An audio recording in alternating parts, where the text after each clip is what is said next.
우리 한국 사람에게 성경을 기록하지 않게 하신 하나님이, 제가 이 성경을 읽을 때마다, 특별히 로마서를 읽을 때 바울 같은 사람에게 이 성경을 기록하게 하셨을까? 우리 한국 사람에게 왜 이 성경을 기록하게 하지 않았을까?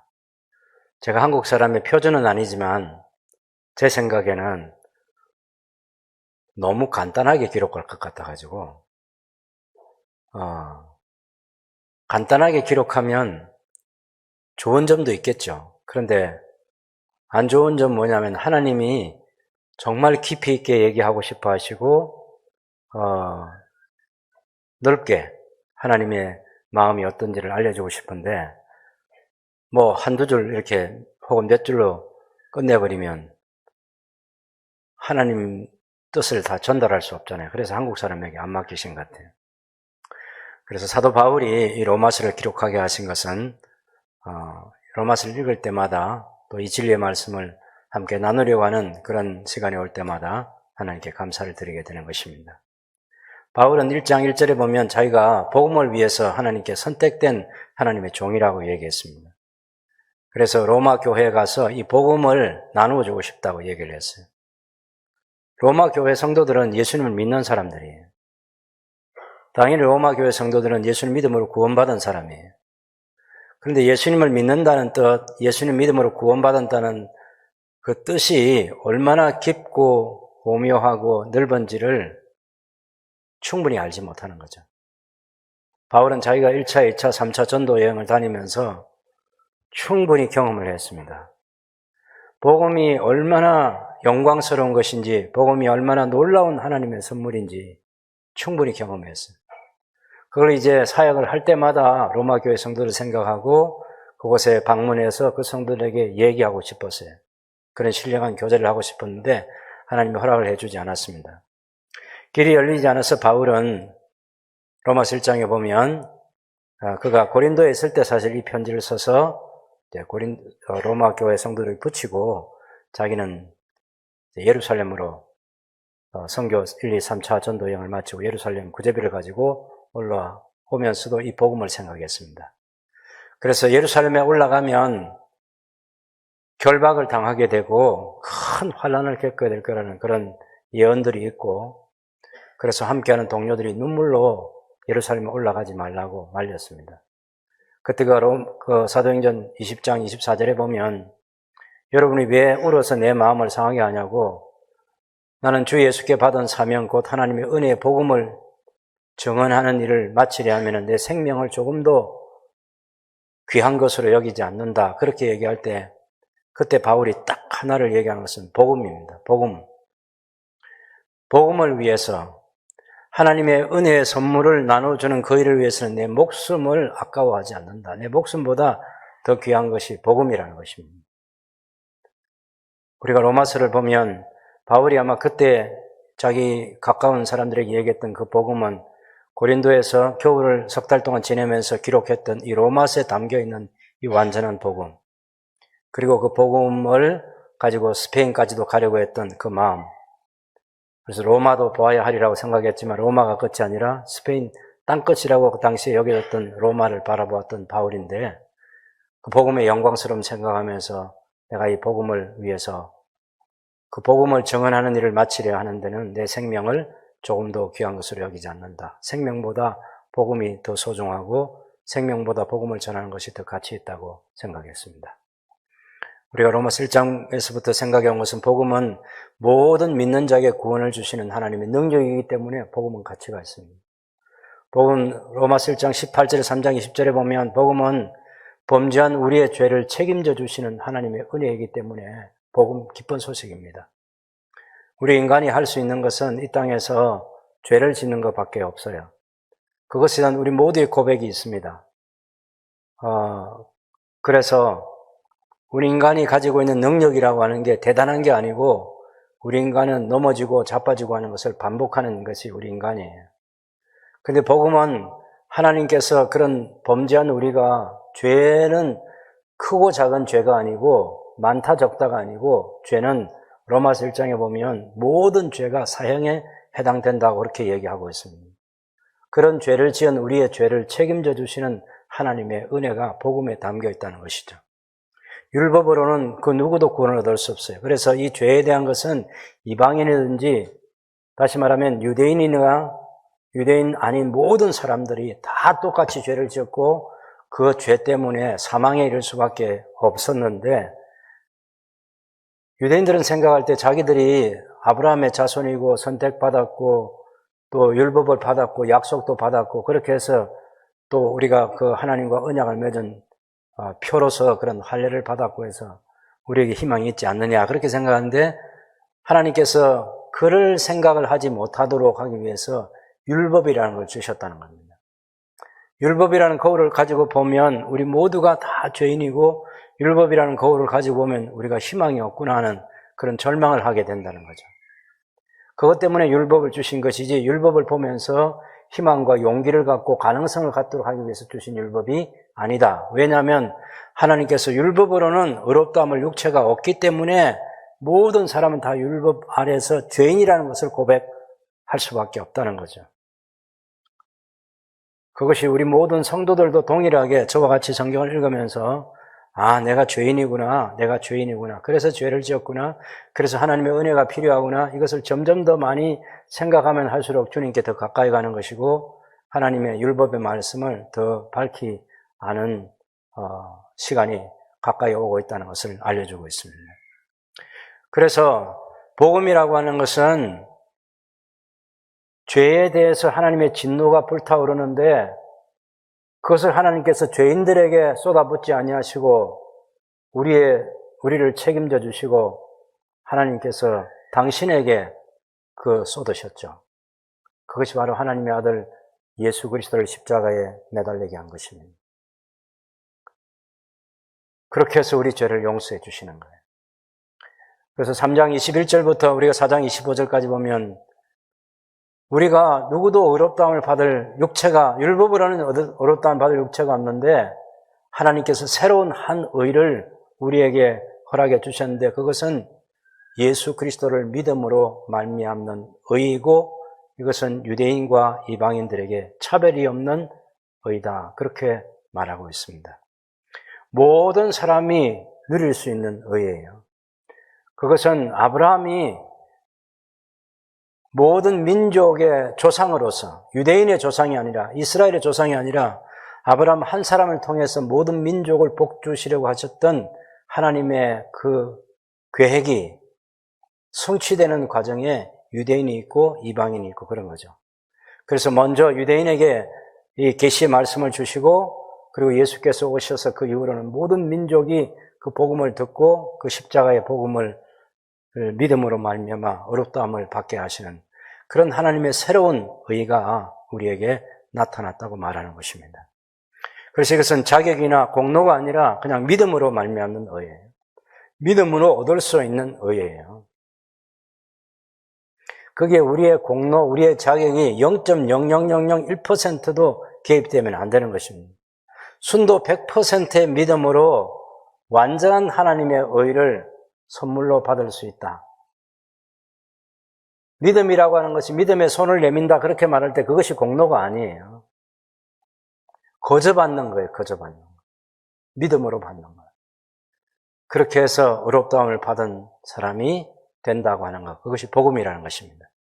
복음을 다시 정리하면 복음은 모든 믿는 자에게 구원을 주시는 하나님의 능력이고 복음은 범죄한 우리의 모든 죄를 책임져 주시는 하나님의 은혜이고 복음은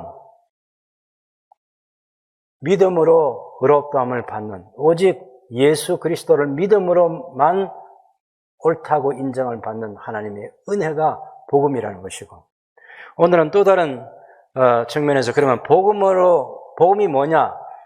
믿음으로 의롭다함을 받은 자에게 주어지는 하나님의 선물이 있는 거죠. 결과가 있어요. 그것에 대해서 오늘 이 성경은 우리에게 말하고 있습니다. 여러분 5장 1절 말씀 보면 그러므로 우리가 믿음으로 의롭다 하심을 받았으니 그래서 믿음으로 의롭다 하는 우리가 누릴 수 있는 하나님의 선물이 있다는 거죠. 그것이 첫 번째는 화평이라는 것입니다. 화평. 그 다음에 죄에 대해서 죽고 의에 대해서 살아있는 우리가 누릴 수 있는 마지막 선물이 6장 23절을 보면 죄의 삭선 사망이고 하나님의 은사는 그리스도 예수 우리 주 안에 있는 영생이다. 하나님과 우리의 그 적대적인 관계가 청산이 되고 하나님과 우리가 화평하게 됐어요. 이것이 복음이 우리에게 주는 선물이에요. 하나님의 은혜가 예수 그리스도께서 우리 죄를 담당하시고 십자가에 달려 돌아가신 그것을 믿는 자에게 주시는 하나님의 선물이 하나님과 우리의 더 이상 불편한 관계, 적대적인 관계 그런 게 없어지고 화평을 누리게 됐다. 화평을 누린다는 거예요. 1절 말씀 여러분 보시면 우리가 믿음으로 의롭다함을 받았으니 우리 주 예수 그리스도로 말미암아 하나님과 화평을 누리자. 요 누리자 하는 이런 것들은 좀 권면하는 거잖아요. 청유형이라 그렇게 말하는데 이렇게 번역된 데도 있고 다른 데는 화평을 누린다 이렇게 서술형으로 되어 있어요. 그럼 청유형으로 어떤 데는 그렇게 번역을 해놓고 어떤 데는 그냥 화평을 누린다라고 이렇게 서술형으로 번역되어 있는 것은 그 사본이, 두 개의 사본이 있는데, 중요한 두 개의 사본인데, 그 사본이 어떤 데는 이렇게 청유형으로 되어 있고, 어떤 데는 서술형으로 그냥 누린다, 이렇게 되어 있어요. 실제로 잘 보시면, 문맥을 가지고 일단 우리가 어떻게 그럼 결정할 거냐? 문맥을 가지고 있는, 앞뒤에서 연결되고 있는 이 말씀의 내용을 잘 보면, 자, 앞에는 분명히 믿음으로 말미암아 우리가 하나님과 올바른 관계가 됐어요. 그러면 그 결과로 나타나는 것은 하나님과 우리가 화평을 누리는 겁니다. 누리자가 아니고 그냥 우리가 누리는 거예요. 그걸 지금 바울이 얘기하고 싶은 거예요. 하나님과 우리의 관계는 이제 화평의 관계다라는 것을 강조하고 싶은 것입니다. 하나님과 우리는 이제 화평이다는 화평. 2절에 보면 또한 그로 말미암아 우리가 믿음으로 서 있는 이 은혜에 들어감을 얻었으며 하나님의 영광을 바라고 즐거워하느니라. 하나님과 우리의 모든 적대적인 관계가 다 사라졌습니다. 로마서 1장 18절에서 말씀할 때 불의로 진리를 막는 모든 사람에게 하나님의 진노가 나타난다고 그렇게 얘기하고 있어요. 그 하나님의 진노는 지옥불이 타오르는 것처럼 식어지지 않고 꺼지지 않는 그런 하나님의 진노입니다. 예수님께서 말씀하실 때는 지옥에는 구덩이도 죽지 않는 곳이 지옥이라고 얘기했어요. 거기는 계속해서 그 불이 꺼지지 않는데 거기는 고통 안에 있는 곳이라고. 지옥에 가서 한동안 고통스럽다가 살만하면 지옥을 두려워할 필요가 없잖아요. 근데 거기는 하나님의 진노의 불이 계속해서 타오르는 거예요. 하나님의 진노는 그런 거예요. 우리도 여러분 화를 낼 수 있어요. 여러 가지 화를 낼 만한 그런 환경들이 우리에게 많이 있지 않겠어요? 그래도 사람이 가지고 있는 분노라는 것은 이런 일 때문에 저런 일 때문에 타오르기도 하고 식어지기도 하고 변화되고 그래요. 그런데 죄인들을 향한 하나님의 진노는 절대로 식어지지 않아요. 그래서 하나님과 원수가 된다든지 하나님과 적대적인 관계를 계속 가지고 있다니 그것이 얼마나 무서운가는 그런 것들을 가지고 우리가 짐작해야 합니다. 내가 죄 가운데 거하면서 죄를 청산하지 않으면 하나님의 진노가 계속해서 불타오르게 되고 어떤 결과를 맞이하게 될지 모르죠. 그래서 그런 타오르는 하나님의 진노를 멈추게 한 게 십자가에 달리신 예수님이시고 우리의 죄를 담당하시고 예수님이 십자가에 달리신 것이고 그래서 죄가 청산되고 예수님 안에서 믿음으로 말미암아 우리가 옳다고 하나님과 옳다는 말이 여러분 이게 이제 너무 어렵게 생각하지만 의롭다함을 받았다, 옳다 여김을 받는다 이런 게 더 쉬운 말로 하면 하나님과 우리하고 올바른 관계가 맺어졌다 그 말입니다. 그게 제일 쉬운 말이에요. 하나님과 우리가 이제 올바른 관계가 맺어졌어요. 이건 단번에 맺어지는 거예요. 이건 변하지 않는 것입니다. 이 관계는 영원한 관계를 말합니다. 그래서 하나님과 우리가 더 이상 적대적인 관계를 생각할 필요 없이 완전히 화평의 관계가 우리에게 이루어졌습니다. 그래서 어떻게 합니까? 2절 마지막에는 즐거워한다, 즐거워하느니라. 3절에도 다만 이뿐 아니라 우리가 환난 중에도 즐거워하나니 이는 환난은 인내를, 인내는 연단을, 연단은 소망을 이루는 줄 알미로다. 즐거워, 하나님과 우리의 관계가 올바르게 회복되었으면 즐거워하는 거예요. 11절 말씀 보면 그뿐 아니라 이제 우리로 화목하게 하신 우리 주 예수 그리스도로 말미암아 하나님 안에서 또한 즐거워하느니라. 제가 두 가지를 가지고 이 즐거워한다는 게 어떤 관계인지 한번 말씀드려 보겠습니다. 구약시대에 바벨론 포로로 잡혀가게 됐어요. 하나님의 택하신 언약 백성들이 범죄해가지고 유다가 멸망하면서 바벨론의 포로로 잡혀갔어요. 즐거움이 없습니다. 예루살렘 성이 다 불탔습니다. 왕궁과 성전까지도 다 불탔어요. 남아있는 게 아무도 없습니다. 아무것도 남아있잖아요. 시체가 더미를 이루고 있어요. 눈물과 고통만 있는 현장이었습니다. 그런데 주전 536년에 성전 건축을 시작했다가 16년간 또 중단된 성전 건축을 그 뒤에 다시 4년 동안에 완공해가지고 에스라서 6장에 보면 그 성전을 건축하고 절기를 지킬 때 하나님께서 그 하나님 백성들 마음 가운데 즐거움을 주셨다 이렇게 말하고 있습니다. 또 그것보다는 더 훨씬 뒤에 주전 444년에 느헤미야가 와서 성벽을 재건하고 말씀을 가지고 에스라와 함께 부흥회를 가지고 그 말씀을 설명을 해주고 깨닫게 하고 그 백성들의 마음이 하나님께로 완전히 돌아서고 성벽 낙성식을 할 때 느헤미야 12장 43절에 보면 그때 부녀들과 어린아이들의 즐거움의 소리가 멀리까지 퍼졌다 이렇게 얘기하거든요.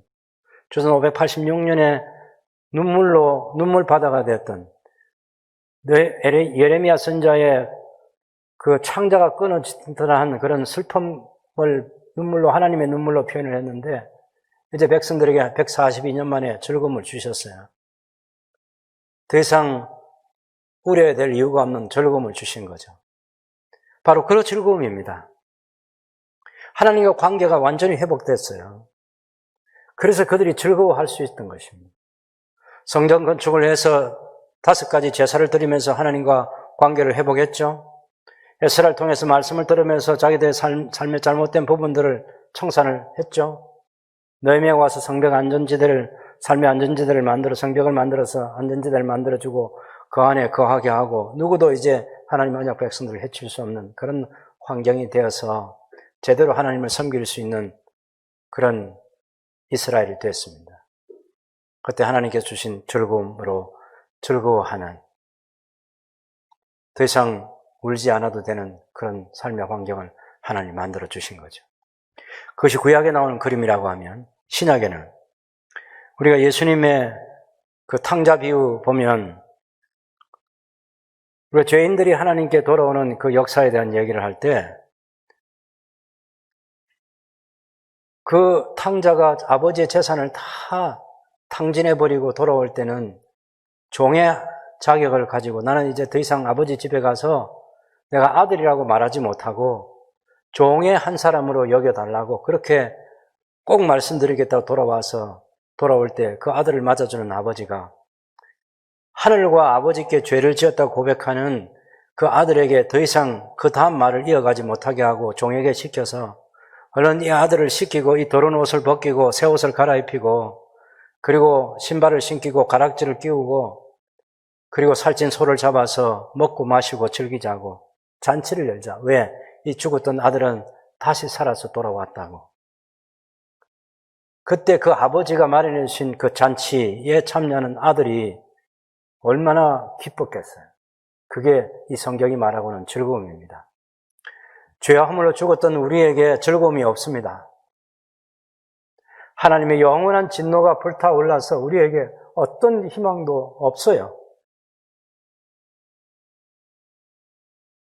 예수님께서 우리를 위해 우리의 죄를 담당하시고 십자가에 달리시기 전에는 그 누구도 희망을 가질 수가 없었습니다. 여러분, 왕정 500년이라는 걸 생각해 보세요. 어떤 왕도 한 사람도 온전하게 살았던 사람이 없습니다. 그 시간을 통해서 충분히 깨닫게 한 게 뭡니까? 인간이 죄를 짓는 것은 재상제도 때문도 아니고 왕정제도 때문도 아니고 우리 인간이 죄인이라는 사실을 충분히 깨닫게 한 것이 왕정 500년이고 그 이후에 또한 수백 년 동안 신구약 중간사까지도 다 가고 예수님 오실 때까지도 우리 인간이 해결하지 못한 것이 죄의 문제였습니다. 예수님의 이름에 대한 뜻을 가르쳐 주실 때 그 이름을 예수라 이는 자기 백성을, 당신의 백성을 죄에서 구원할 자이심이라고. 세례자 요한이 예수님을 소개하면서 보라 세상 죄를 지고 가는 하나님의 어린 양이라고 소개해 줬습니다. 예수님이 아니면 이 죄 문제를 누구도 해결할 수 없는 거죠. 예수님 이전에도 그렇고 예수님 이후에도 그렇고 지금도 동일합니다. 우리의 죄 문제를 해결해 주시는 이가 하나님이시고 그리스도 예수 안에서 해결해 주는 거죠. 이제 그 죄가 해결되고 하나님과 우리의 관계가 올바르게 맺어지고 그래서 우리가 그리스도 안에서 즐거워할 수 있게 됐다고 성경은 말하고 있습니다. 이건 환난도 그 즐거움을 뺏어갈 수는 없습니다.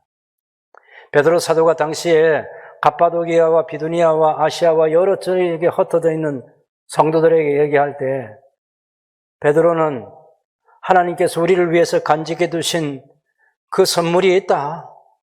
그것을 바라보고 믿음으로 기쁨으로 살아야 된다고 얘기를 했습니다.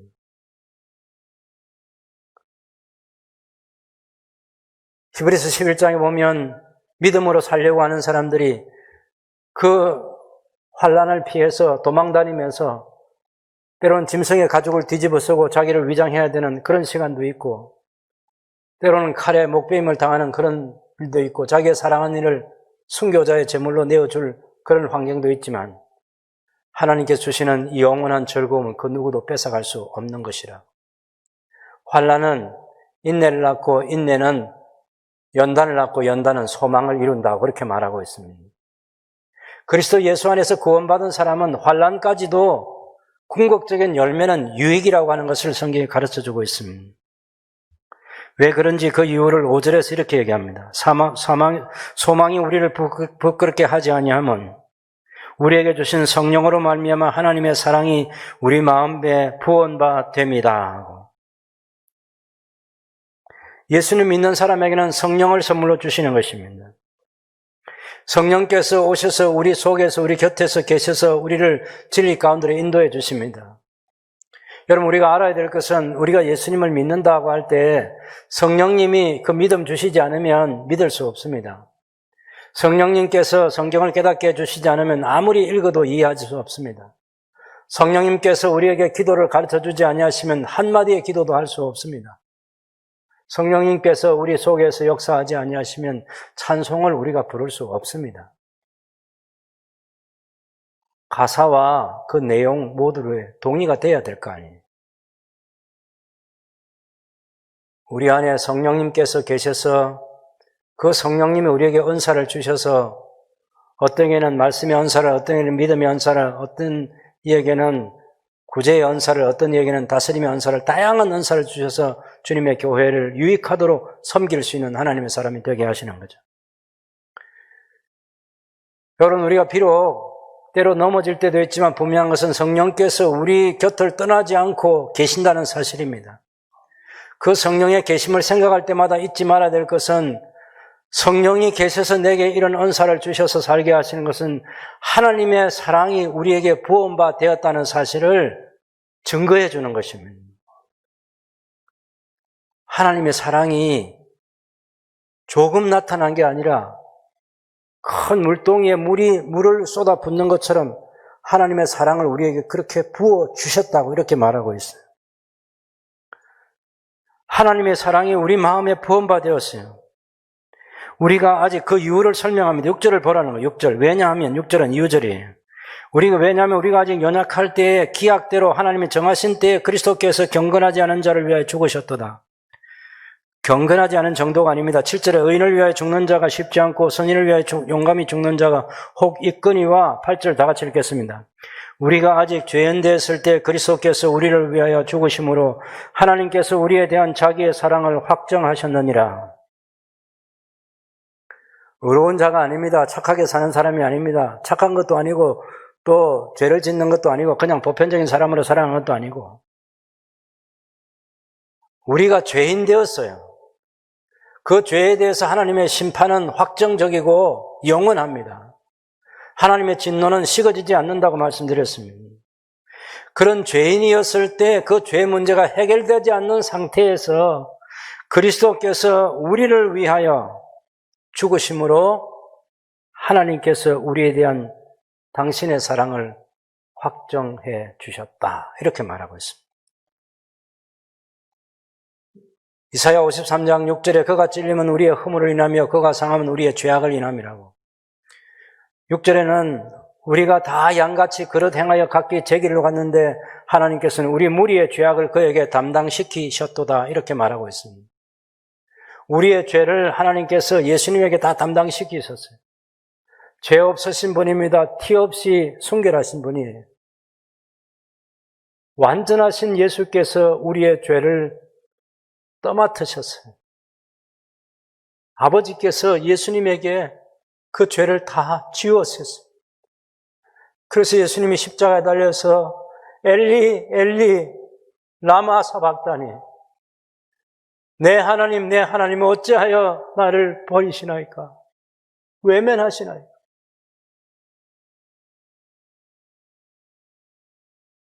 아들의 음성을 정확하게 들으신 아버지께서 끝까지 외면하셨습니다.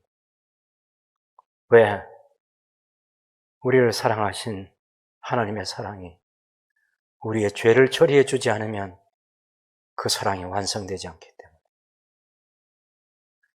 우리의 죄 문제를 처리해 주시기 위해서 예수님이 십자가에 달리신 것입니다. 그래서 우리의 죄가 사라지게 되고 우리의 죄가 그리스도 예수 안에서 처리되고 그리고 하나님의 사랑은 부인할 수 없는 하나님의 사랑으로 확정됐습니다.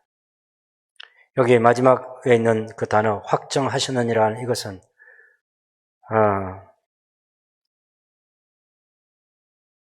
현재로 번역해요. 현재로. 우리 한글 성경의 여러 번역들은 확정하시느니라 이렇게 과거로 되어 있는데 과거 원문과 영어 번역은 전부 현재입니다. 현재. 과거에 하나님의 사랑을 확정해 주셔 지금도 계속해서 증거해 주고 계신다는 거예요. 우리가 하나님의 사랑이 생각되지 않을 때마다 십자가를 보라는 겁니다. 하나님의 사랑이 거기 있잖아. 예수님을 통해서 하나님의 사랑을 우리에게 증거해 주셨고 지금도 증거하고 계신다. 그래서 현재형으로. 그러면 우리가 이제 어떻게 해야 돼요? 9절에 그러면 이제 우리가 그의 피로 말미암아 의롭다 하심을 받았으니 더욱 그로 말미암아 진노하시면서 구원을 받을 것이니 이것이 믿음으로 하나님과 올바른 관계를 맺은 하나님의 백성들에 대한 하나님의 선물은 진노하시면서 우리를 구원해 주신 것입니다. 10절에는 또 설명하기를 왜냐하면 우리가 원수 되었을 때 그의 아들의 죽으심으로 말미암아 하나님과 화목하게 되었은즉 화목하게 된 자로서는 더욱 그의 살아나심으로 말미암아 구원을 받을 것이니라. 제가 교회 생활하면서 가장 어렵다는 것을 아는 게 어떤 거냐면 인간관계에서 일어날 때 인간관계가 안 좋아졌을 때 화해하는 것입니다. 이게 용서가 쉽지 않아요. 하물며 하나님께서 죄인들을 향하신 하나님의 용서가 쉽겠습니다. 웬만하면 봐주시지 그게 아닌 거죠. 완전히 예수님에게 우리의 모든 죄를 다 담당시키셔서 예수님 십자가에 달려서 돌아가시도록 목숨이 끊어지는 그 순간까지 왜 나를 버리십니까? 할 때 아니 버리지 않았어. 내가 왜 널 버려? 내가 하고 있는 일은 하나님의 백성들의 죄를 대신 지고 벌을 받는 거야. 우리에 대한 사랑을 확정해 주시고 그렇게 해서 그 정도의 희생을 가지고 하나님과 우리가 화목하게 됐다고 말합니다.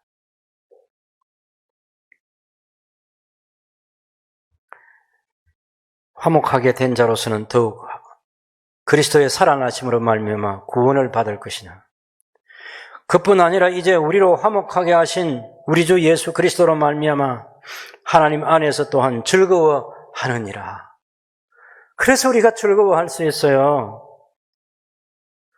우리로 화목하게 하신 주 예수 그리스도로 말미암아. 그래서 우리가 지난 3장 25절에서는 이 예수를 하나님이 그의 피로서 믿음으로 말면 화목제물로 세우셨는데 이것이 화목제물이 아니고 속죄소, 속죄소. 화목제에 그 피를 뿌려서 화목하게 하는 그 피를 뿌려서 죄 용서를 베풀어 주시는 장소가 속죄소, 시언소예요. 언약궤 그 뚜껑이 있잖아요. 그 속죄소를 삼아 주셨다고. 그렇게 해서 하나님께서 하나님과 우리의 관계를 회복시켜 주시는 그런 놀라운 은혜가 있었습니다. 세상에 뭐 즐거워할 일이 있겠습니까?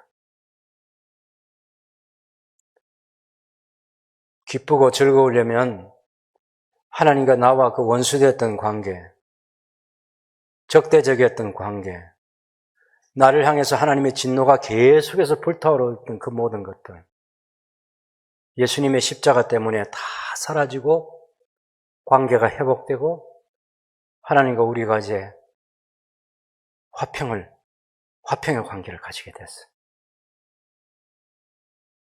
돈으로 할 수 없는 일이 이루어졌다는 겁니다. 그것을 즐거워하는 성도의 삶을 살아야 된다는 것입니다.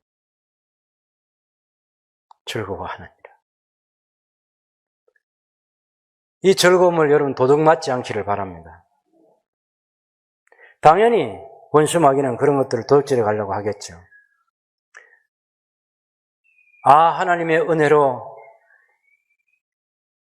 이 쓸데없는 자 구원해 주신 하나님의 은혜가 있는데 그것 때문에 감격하는 거 제일 보기 싫어하는 게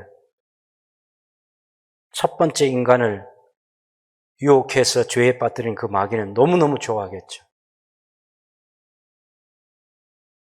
가정을 파괴하려고 했던, 인간으로 하여금 범죄하게 해서 하나님의 진노를 사게 했던.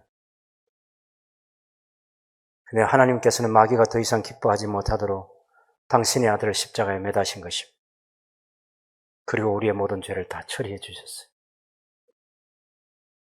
살찐 소를 잡고 탕자의 몸으로 돌아온 아들을 향해서 이제 우리가 함께 기뻐하고 즐거워하자고, 그것을 못마땅해 했던 장난까지도 끌어안으면서 우리가 이제 기뻐하고 즐거워하자고. 네 동생은 죽었다가 살아난 동생 아니냐고. 아버지와 아들의 관계가 완전히 회복되고 가정이 회복됐는데 즐거워하자고. 하늘에 계신 우리 아버지의 마음이십니다. 이 즐거움 간직할 수 있게 되기를 바랍니다. 이 진리를 더 확정해 주기 위해서 이제 그 다음 5장 12절부터 21절까지는 뭘 더 얘기하려고 하는가 하면, 우리가 죄에 비참하게 된 것도 한 사람 때문에 그런데 이 은혜, 하나님의 이 죄인을 의롭다 하시는 이 하나님의 은혜로 말미암아 누리게 된 그 풍성한 하나님의 은총의 선물도 한 사람으로 말미암아 이루어지게 됐다. 그래서 더 확신을 갖도록 하기 위해서 양쪽의 대표자 한 사람을 세우는 것입니다. 한 대표는 아담이라는 이 대표자를 세워가지고 아담이 죄를 지어서 우리 모든 사람이 죄를 짓게 됐고, 그래서 그 아담이 죄의 형벌을 받아서 영원히 사망에 이르게 됐다. 그런데 또 한 사람 대표인 하나님께서 대표로 세우신 예수 그리스도로 말미암아 그 한 번 예수님 때문에 우리가 다 죄 문제가 해결되고 옳다 인정함을 받고 하나님과 새로운 관계를 갖게 되고 그 예수님 때문에 영생에 이르게 됐다. 이 대표자를 세워가지고 얘기하는 게 그게 12절부터 21절까지 얘기입니다. 한번 보실까요? 모든 인간이 한 사람으로 말미암아 죄가 세상에 들어오고 죄로 말미암아 사망이 들어왔어요. 이와 같이 모든 사람이 죄를 지었으므로 사망이 모든 사람에게 이르렀느니라. 여기서 이제 우리가 12절 말씀, 역사적으로 보면 굉장히 이 논란이 많았던 구절인데, 왜냐하면 한 사람으로 말미암아 죄가 세상에 들어오고 죄로 말미암아 사망이 들어왔느니, 그러면 이 원죄라는 거 있잖아요, 원죄. 그러면 우리 책임 없구나. 그 원죄가 우리를 이렇게 망하게 했으니, 그 원죄를 우리에게 갖다 준 그 아담이 나쁘고, 그 아담을 유혹한 마귀가 나쁘고, 우리는 괜찮다, 이 책임을 면하려고 하는 그런 해석이 있었습니다. 근데 이것은 그것만 얘기하지 않아요. 이건 원죄는 원죄대로 얘기하고 있고, 또 실제로 우리가 죄를 지었다는 것도 얘기합니다. 그래서 역사적으로 창세기 3장에서 한 사람으로 말미암아 죄가 세상에 들어온 것도 역사적 사실이에요. 그 다음에 그 죄를 통해서 사망이 온 것도 사실입니다. 그 다음에 그 뒤에 이와 같이 모든 사람이 죄를 지었다. 이것도 실제로 모든 사람이 다 죄를 지어요. 그리고 모든 사람이 사망에 이르게 된 것도 사실이에요. 뭘 잊지 말라는 거냐면 아담의 원죄도 역사적 사실이라는 겁니다. 아담이 지은 죄도. 그것 때문에 죄가 들어오고 그것 때문에 사망이 생기게 된 것도 사실이지만 성경을 읽는 독자, 이 세상 모든 사람들을 향해서 도망가지 못하게 성경이 말하는 것은 책임을 회피할 수 없이 모든 사람 너희도 다 죄를 지었다. 한 사람도 예외 없이 개인적으로 다 죄를 지었다. 그래서 개인적으로 다 사망에 이르게 된 것이다. 거기까지 분명하게 얘기하고 있습니다.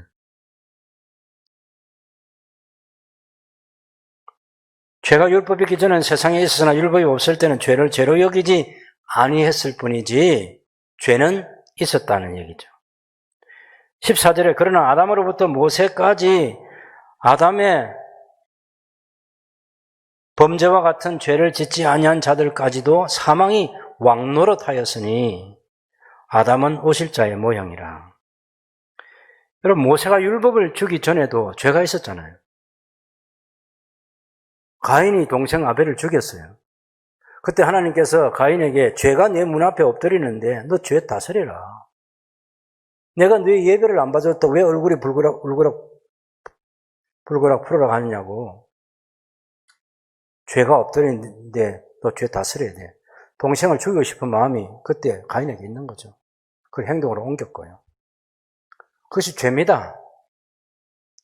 노아 시대 홍수 심판할 때 죄가 이 세상에 가득하다 그랬어요.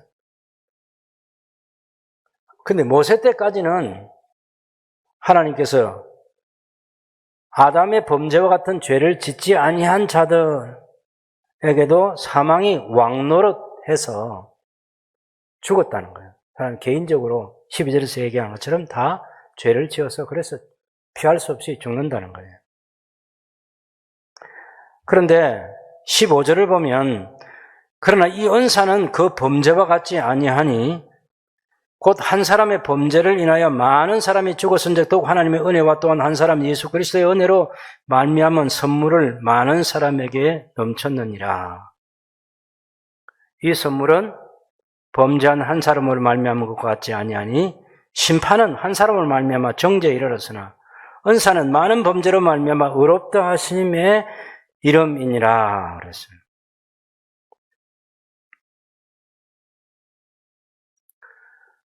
아담 때문에 원죄가 생겼고 원죄에 대한 죄의 본성이 우리 모두에게 다 담겨 있어서 우리가 개인적으로 다 죄를 짓고 그래서 사망에 이르게 됐는데 예외 없이 모든 사람이 똑같다 그 얘기를 하는 거예요.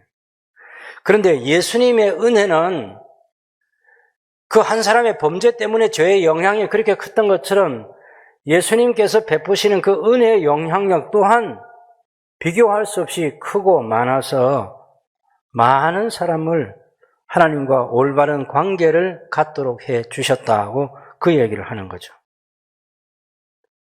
17절 한 사람의 범죄로 말미암아 사망이 그 한 사람을 통해서 왕노릇하였은즉 더욱 은혜와 의의 선물을 넘치게 받는 자들은 한 번 예수 그리스도를 통하여 생명 안에서 왕노릇하느냐. 왕노릇이 뭡니까? 주인 노릇하는 거예요. 사실 이 노릇이라는 말은 적합하지 않는데 왜 노릇은 누가 하냐면, 낮은 종이 하는 거, 종노릇. 종노릇은 그건 올바른 표현인데, 왕노릇은 그건 좀 어울리지 않는 말이에요. 예. 왕으로서 다스리는 자. 죄에 대해서는 종노릇 했지만, 하나님의 은혜와 의의 선물을 넘치게 받은 자들은 한번 예수 그리스도를 통하여 생명 안에서 주인으로 살아갈 수 있게 됐다. 그 말입니다. 왕적 존재로 살아갈 수 있게 됐다는 거예요. 에덴 동산은 제일 처음 지원받았던 아담에게 생육하고 번성하고 땅에 충만하고 땅을 정복하고 다스리라 그렇게 말씀하실 때 그것이 왕적 존재로 살아가는 것입니다. 주인으로 살아가는 거예요. 19절에 한 사람이 순종하지 않냐므로 많은 사람이 죄인된 같이 한 사람이 순종하실 많은 사람이 의인이 되리라. 율법이 들어온 것은 범죄를, 그것도 이유를 설명하는 거예요. 왜냐하면 율법이 들어온 것은 범죄를 더하게 하려 함이라. 그러나 죄가 더한 곳에 은혜가 더욱 넘쳤나니 이는 죄가 사망 안에서 왕노릇 한 것 같이, 죄가 사망 안에서 주인 노릇 한 것 같이 은혜도 또한 의로 말미암아 왕적 존재로 살게 하는 거죠. 죄가 사망 안에서 주인 노릇 하는데. 그래서 하나님의 은혜가 의로 말미암아 주인 노릇을 하도록 그렇게 하신 거예요. 예수 그리스도로 말미암아 영생에 이르게 하려고 했다는 것입니다. 거기 20절에 있는 표현 가운데 죄가 더한 곳에 은혜가 더욱 넘쳤다. 그러면 사람들이 가질 수 있는 질문이 뭐겠습니까? 은혜가 더욱 넘치게 하려면 죄를 계속해서 더 많이 지어야 되겠구나, 이렇게 생각할 수 있겠죠. 결코 그럴 수 없다는 것입니다. 죄가 더한 곳에 은혜가 넘쳤다는 것은 이 과거의 사건을 두고 말하는데요. 빚 원리를 생각해 봐요. 100만 원 빚진 사람이 100만 원 탕감을 받은 것하고 1000만 원 빚진 사람이 1000만 원 탕감 받은 것하고 억 빚진 사람이 억 탕감을 받은 것하고 1조 원의 빚진 사람이 1조 원의 탕감을 받은 것하고 그런 비유로 설명하면서 죄가 많은 곳에 빚을 많이 지고 있는 사람이 완전하게 탕감받았을 때 더 많은 탕감을 받았다. 그 표현을 쓰고 있는 것이지, 계속해서 그 하나님의 은혜를 더 많이 받기 위해서 내가 또 죄를 짓고 또 죄를 짓고 그런 삶을 살면 안 된다라고 하는 것이 6장에서 얘기하는 거예요. 두 가지 이유 때문인데, 하나는 6장 1절에서 11절까지는 우리가 죄를 더 지을 수 없는 것은 죄에 대해서 우리가 죽었기 때문이다. 그 얘기를 지금 말하고 있습니다. 죄에 대해서는 너희가 죽었다는 거예요. 1절에 그런즉 우리가 무슨 말을 하려고 은혜를 더하게 하려고 죄에 거하겠느냐? 절대 그럴 수 없느냐. 왜냐하면 죄에 대하여 죽은 우리가 어찌 그 죄 가운데서 살겠느냐? 무릇 그리스도 예수와 합하여 그것에 대한 이제 설명을 해주는 거죠. 죄 가운데 더 살 수 없는 우리가 달라졌어요. 어떤 사람들은 세례를 그리스도와 함께 연합한 자가 되었다는 겁니다. 예수님과 합하여 세례를 받은 우리는 예수님의 죽으심과 합하여 세례를 받은 줄을 알지 못하느냐? 그러면 우리가 예수님의 죽으심과 합하여 세례를 받음으로 예수님과 함께 장사되었나니 이는 아버지의 영광으로 말미암아 그리스도를 죽은 자 가운데서 살리신 것 같이 우리를 또한 새 생명 가운데서 행하게 하려 함이라. 예수님의 죽으심, 그죠? 예수님의 장사, 이건 사실이에요. 그런데 예수님의 죽으심과 우리가 연합하게 됐다는 것입니다. 뭘 통해서? 세례를 받음으로. 세례가 뭐냐면 그리스도와 함께 죽고 그리스도와 함께 다시 살아나는 거예요.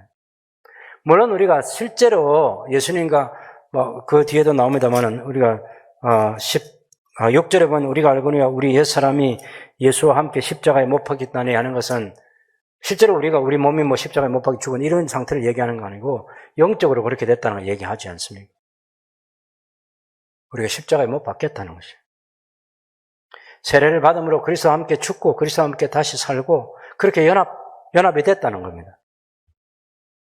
그렇게 하신 중요한 목적은 이는 아버지의 영광으로 말미암아 그리스도를 죽은 자 가운데서 살리심과 같이, 그건 역사적 사실입니다. 우리를 또한 새 생명 가운데서 살게 하려고 우리를 그리스도와 연합한 자가 되게 하셨다는 겁니다. 그 이유 때문에 우리가 죄를 계속해서 지으면서 살 수 없다는 거예요. 은혜를 더 많이 누리기 위해서, 더 많이 체험하기 위해서 죄에 거하는 삶을 계속해서 더 살 수는 없다. 왜? 우리가 죄에 대해서 죽었기 때문에. 그리고 우리가 그리스도와 함께 연합해서 그리스도와 함께 장사되고 그리스도와 함께 다시 살아나고, 그것은 그리스도와 함께 새 생명 가운데서 살게 하도록 하기 위해서 하나님이 하신 일이기 때문에 그렇다는 거예요. 자, 5절에 만일 우리가 그의 죽으심과 같은 모양으로 연합한 자가 되었으면 또한 그의 부활하심과 같은 모양으로 연합한 자도 되리라 하고, 우리가 알거니와 우리의 옛사람이, 당연히 예수를 믿기 이전에 우리의 삶이죠. 하나님과 올바른 관계를 갖기 이전에 우리의 옛사람이 예수님과 함께 십자가에 못 박힌 것은 죄의 몸이 죽어 다시는 우리가 죄에게 종노릇 하지 아니하려 함이다.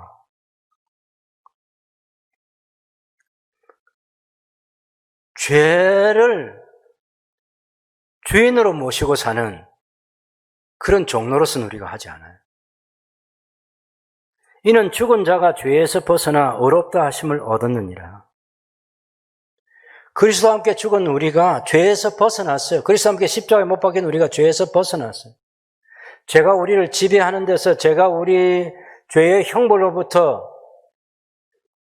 그리고 죄의 권세로부터, 그리고 우리가 이 세상을 떠나서 육의 몸을 벗을 때는 죄의 존재로부터 완전히 벗어나는 그날이 오기까지도 지금도 죄가 우리를 지배하지 못하도록 죄에서 벗어났어요. 그것이 우리의 현재예요. 그렇게 해서 의롭다 하심을 얻었느니라. 하나님과 올바른 관계를 맺었느니라. 이렇게 말하고 있습니다.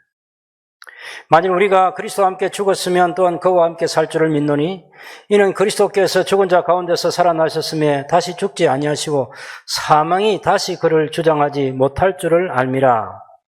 10절과 11절이 그것을 설명하고 있습니다. 같이 읽어보겠습니다. 그가 죽으심은 죄에 대하여 단번에 죽으심이요 그가 살아계심은 하나님께 대하여 살아계심이니 이와 같이 너희도 너희 자신을 죄에 대하여는 죽은 자요 그리스도 예수 안에서 하나님께 대하여는 살아있는 자로 여길지어다. 예수님께서 죄에 대하여 죽으셨는데 단번에 죽으셨어요. 이건 반복이 안 되는 겁니다. 반복할 필요가 없는 거죠. 우리의 죄를 담당하시고 예수님이 죽으셨을 때 그때 완전히 담당하신 것이에요. 단번에 죽으셨어요. 단번에 속죄를 이루셨습니다. 또 예수님이 그렇게 단번에 죽으시고 예수님의 살아나심은 하나님께 대하여 살아나셔서 계속해서 하나님을 위해서 살게 하시는 거죠. 그래서 우리도 그 예수님의 죽으심과 예수님의 살아나심처럼 우리도 우리 자신을 죄에 대하여는 죽은 자고 의에 대해서는 산 자인데 그리스도 예수 안에서 하나님께 대하여는 살아있는 자로 여길지어다. 그래서 여길지어다. 이게 명령이에요. 명령. 여길지어다. 명령입니다. 뭡니까 지금? 계속해서 우리를 유혹하는 게 있다는 거죠. 우리를 죄에 넘어지게 하려는 사탄의 유혹이 있고 죄가 우리를 유혹해서 계속해서 죄 가운데 빠지도록 우리를 손짓하고 있다는 거예요. 그때 우리가 선언해야 될 것은 너 죄야. 내게서 떠나가라. 나는 죄에 대해서 죽은 자야. 나는 하나님께 대하여 산 자라고. 난 하나님을 위해서 살 거야. 여러분 그 관 속에 들어있는 시체 있잖아요. 관 속에 있는 그 죽음을 향해서는 무슨 말을 해도 못 알아듣습니다. 혹 성도님들 가운데 너무 관계가 너무 지극하고 애틋해서 뭐 여보 천국 가서 먼저 가서 기다리고 있어. 내 곧 따라갈게. 그런 말 아무 소리도 안 들립니다. 아무 반응 없어요. 왜? 죽었어요. 우리를 향해서 그렇게 여기라는 거예요. 죽은 자가 반응하지 못하는 것처럼 그렇게 여기면서 살아라. 뭘 위해서? 생명을 위해서, 의를 위해서, 진리를 위해서 살아라. 그렇게 얘기하는. 그래서 죄에 거할 은혜가 넘치게 하도록 하기 위해서 죄에 거할 수 있느냐? 없다. 왜? 첫 번째는 죄에 대해 죽었기 때문에. 그 다음 두 번째는 하나님을 향하여 살도록, 하나님을 대하여 하나님을 위해 살도록 그렇게 지어졌기 때문에. 12절부터 얘기합니다. 그러면 너희가 죄 가운데 너희 죽을 몸을 지배하지 못하게 하여 너희 사욕에 순종하지 말고 또한 너희 지체를 불의의 무기로 죄에게 내어주지 말고 오직 너희 자신을 죽은 자 가운데서 다시 살아난 자 같이 하나님께 드리며 너희 지체를 의의 무기로 하나님께 드리라. 이제는 우리가 의의 종이 되었기 때문에, 우리의 신분이 그렇게 되었기 때문에 하나님께 우리 자신을 드리면서 살아야 돼요. 제가 너희를 주장하지 못하리니 이는 너희가 법 아래 있지 아니하고 은혜 아래 있습니다. 15절에. 그런즉 그 14절은 사실 이유가 두 개가 있어요. 앞에 13절에서 너희 지체를 의의 무기로 하나님께 드리라. 왜냐하면 죄가 너희를 주장하지 못하기 때문이다. 그 말은 의의 무기로 드릴 수 있다는 얘기고, 또 다른 이유, 왜냐하면 너희가 법 아래 있지 않고 하나님의 은혜 아래 있기 때문이다. 그래서 우리 자신을 하나님께 드릴 수 있다는 거죠. 우리가 하나님의 은혜 아래 있어요. 언제나 이 사실을 매우 중요하게 기억해야 됩니다. 하나님의 은혜 아래. 나는 이제 죄에서 벗어나 하나님의 은혜 아래 있다. 늘 시온소를 생각해 보는 거죠. 그 시온소를 생각하면 내가 어떻게 죄에서 해방됐는지, 죄에서 자유의 몸이 됐는지, 죄에서 건짐을 받았는지, 하나님의 진노에서 해방되었는지, 하나님과 적대적인 관계가 청산됐는지, 하나님의 은혜가 그것이구나. 하나님의 은혜가 그것이구나. 그 하나님의 은혜가 나를 살렸구나. 그 하나님의 은혜가 오늘 나를 살게 하는구나. 이 쓸데없는 자, 왜 믿음 주시고, 왜 성령 주시는지, 왜 말씀 주시는지. 그 하나님의 은혜가 이렇게 나타났구나.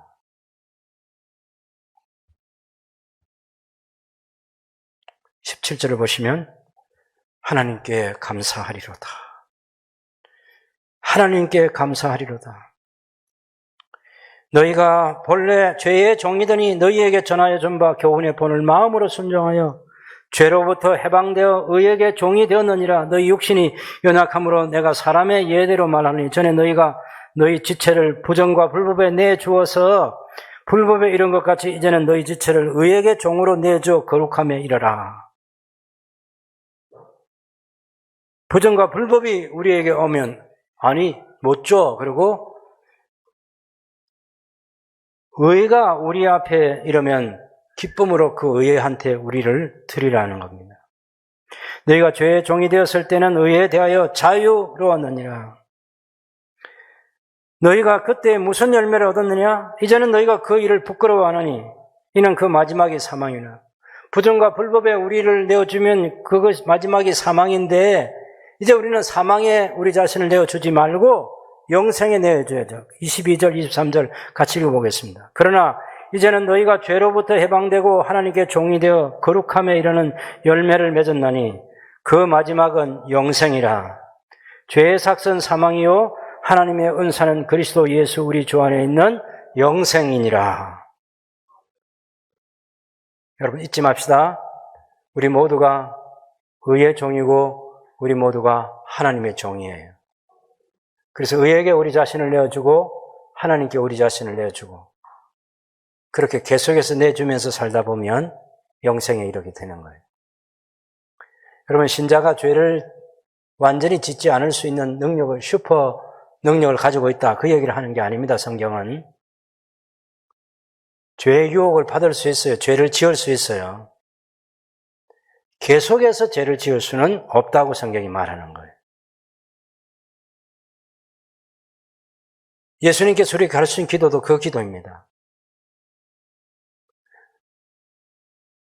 우리가 하나님 아버지께 기도할 때 우리가 우리에게 죄 지은 자를 용서해 준 것 같이 우리가 하나님께 지은 죄를 용서해 주십시오. 이렇게 얘기하는 거예요. 모든 사람은 사람과 관계 속에서 살아가면 우리가 어떤 사람에게는 가해자가 되고 어떤 사람에게는 우리가 피해자가 돼요. 그래서 죄를 짓습니다. 다시 로마서 1장 18절에서 31절까지 돌아가 보면 사형에 해당되는 죄를 안 짓는 사람은 아무도 없습니다. 그러나 성도는 더 이상 죄에 거하는 삶을 살지 않아요. 죄가 주인 노릇을 하도록 그렇게 내버려 두지 않아요. 말씀을 통해서 깨닫고 성령의 소욕을 통해서 깨닫고 다시 하나님 앞에 의의 종으로 우리 자신을 드릴 수 있도록 새 사람이 되어 있는 우리 자신을 발견할 수 있습니다. 죄와의 관계를 청산하고 의의 사람으로 죄에 대해서는 죽은 자로 여기면서 의에 대해서 산 자로 새 생명 가운데서 행하는 하나님의 사람으로 살아서 영생에 이르는 저와 여러분들이 될 수 있기를 바랍니다.